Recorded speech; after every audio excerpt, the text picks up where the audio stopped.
What's up, everyone, and welcome to episode 8 of Drew Sorta No Science. I'm Drew, and thank you for listening.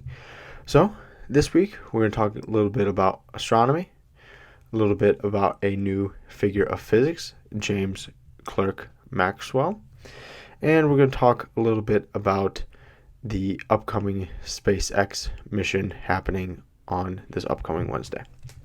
So, let's get into it. So, this first article is from Scientific American.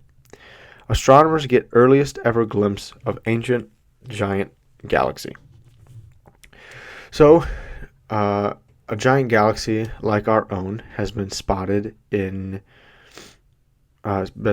early in the universe, and it's challenging what we currently know and think about galaxy formation. So, the standard models of galaxy formation say that gas collects in and around halos of dark matter, and we've talked about halos in previous episodes. And it all gets very hot, and it funnels down into the heart or the center of this new galaxy. And then once the galaxy starts to cool, then the formation of stars can begin. But new simulations suggest that some of the galaxy could be relatively cold to begin with, making star formation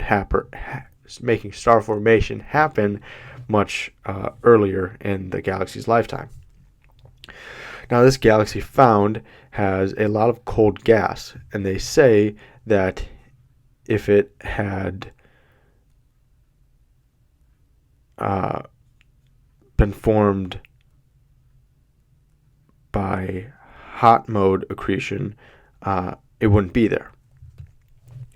Now, the claim is that most first-generation galaxies were formed cold, and researchers have wondered for a long time whether the gas in these earliest galaxies was hot or cold. Now, one problem found in the past was that they needed to study the biggest and the brightest galaxies to obtain good data, and most of these galaxies they found to be very hot. And one of the reasons they had to look at these galaxies is because they were a lot easier to see across vast cosmic distances. But this team decided to use the Atacama Large Millimeter Array, aka ALMA, in Chile to look at galaxies in front of quasars, which are the brightest known objects in the universe. So, as the light would pass through the galaxy, some of the gas from the galaxy would absorb some of the light and create what they called these shadows, but really it was kind of creating spectrum lines.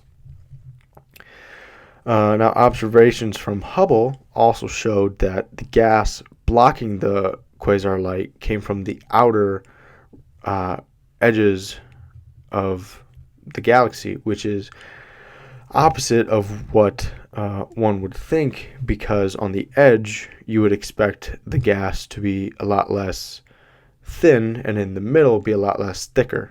So the thicker gas would be a lot better at absorbing that light.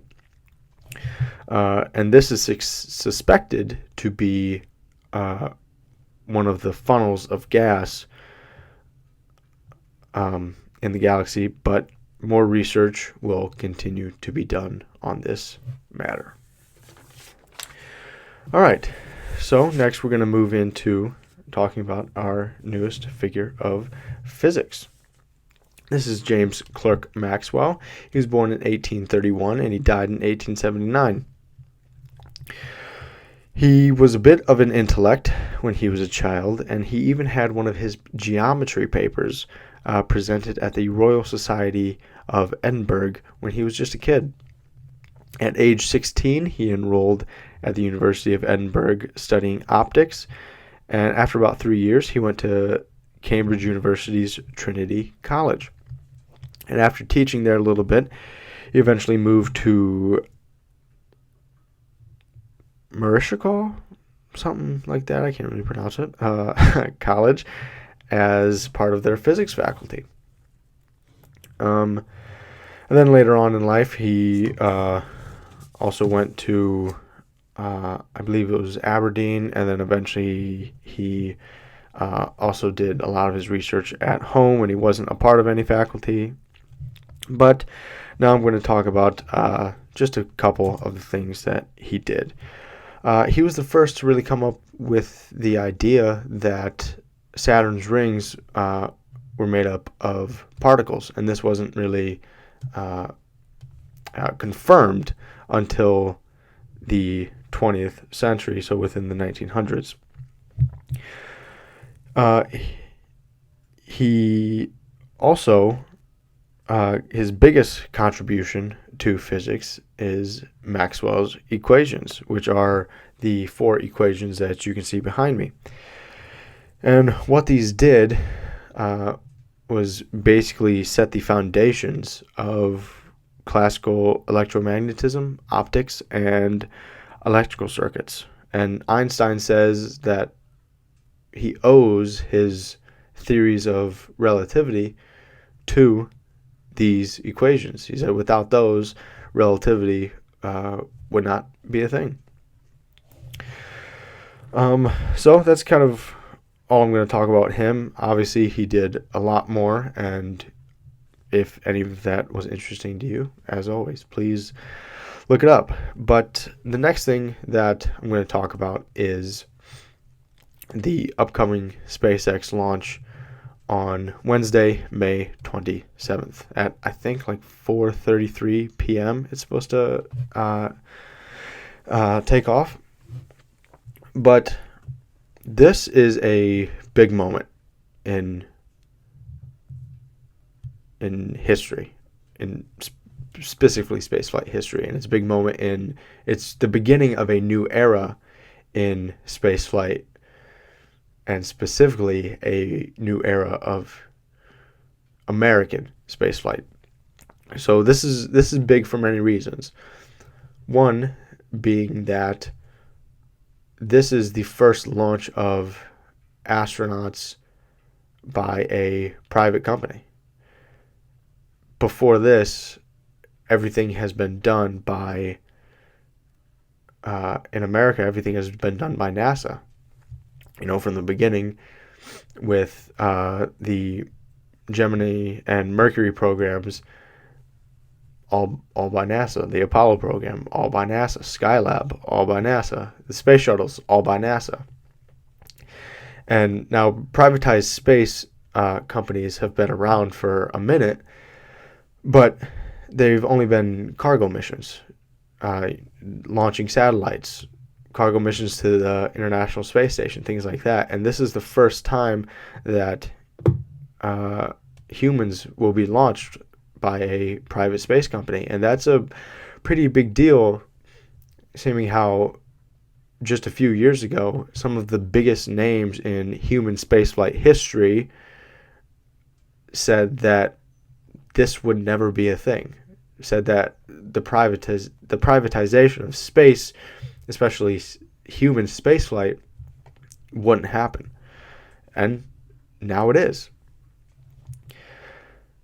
And another one of the big reasons that this is so important is that this is the first launch of humans on American rockets from American soil since 2011. And that was STS, I believe, 138. So that was the last space shuttle mission in the summer of 2011. And since then, we've been having to pay millions and millions of dollars to pay for seats, to buy these seats on the Russian Soyuz rocket. And this is a big moment because now we don't have to do that anymore. We no longer have to go to Russia to go to space. We will now have that access back of getting to space on our own rockets. And and this is kind of the beginning of this new era, because after this, it's not really going to stop for the, I mean, pretty far foreseeable future. SpaceX already has missions scheduled to continue to take astronauts up to the space station.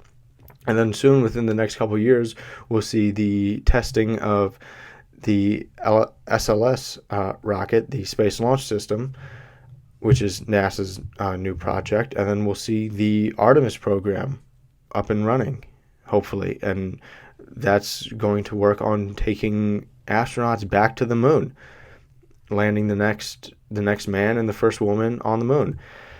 And really, this is it. This is the first stepping stone of that. And I find it very exciting because this is a subject that I'm very passionate about. And I think it's fantastic because in terms of spaceflight, America can get its pride back. From the beginning of NASA's history and the space race and everything, it was all politically fueled. We wanted to beat the Soviets in everything we did in terms of space. And they launched the first satellite. They launched the first, they had the first human in orbit. I'm pretty sure they did the first spacewalk. They beat us in a lot of things in that period in the space race, but they didn't beat us to the moon. And the sad thing is because it was so politically fueled, interest in it since then has decreased a lot because we no longer have these politically fueled agendas to get into space. After Apollo 11 landed on the moon, every other moon mission was broadcasted just as Apollo 11 was, but ratings decreased by a significant amount because people stopped caring. They lost interest. And a sad thing is a lot of people didn't even know that for the past almost 10 years we've been going to Russia to launch astronauts. A lot of people thought we still were, or they just didn't care enough. And it's the sad reality of it. And yeah, some people truly don't care and aren't as interested in science and space exploration and all that stuff. But from the beginning of time, humans have been explorers, and their final frontier of human knowledge and exploration, it always needed to be pushed. Someone or a group of people always had to keep pushing it. And for the most part, on this planet, it has been done. But so the next step then became space. And now I think with this launch, it's really bringing in this new era, this new how should I say, this new push to further this frontier that we call space. Because with this launch, it's the beginning of, like I said, relaunching humans from American soil. But it's also the beginning of this new time where soon after this, we will see the Artemis program, and we will be working on going to the moon and staying on the moon by creating colonies on it. And then using the moon as a stepping stone to get to Mars, which is going to push this human frontier of space exploration even farther. And it's just a very exciting moment. in space exploration history and American history and human history. And it's just going to get more and more exciting. So that's my little rant on that. But I think that pretty much wraps it up for this episode. If you found any of it interesting to you, again, as always, please look it up. If you haven't listened to the past episodes, please go do so. Everything I talk about then is still very relevant today. And if you're not busy on Wednesday, check out the SpaceX Demo 2 launch. Hopefully weather is pretty good. I think the last time I saw, like 2 days ago, it was a 40% chance of a go for launch. So hopefully weather holds out and all goes well. But yeah, that wraps it up. We'll see you next week. Peace.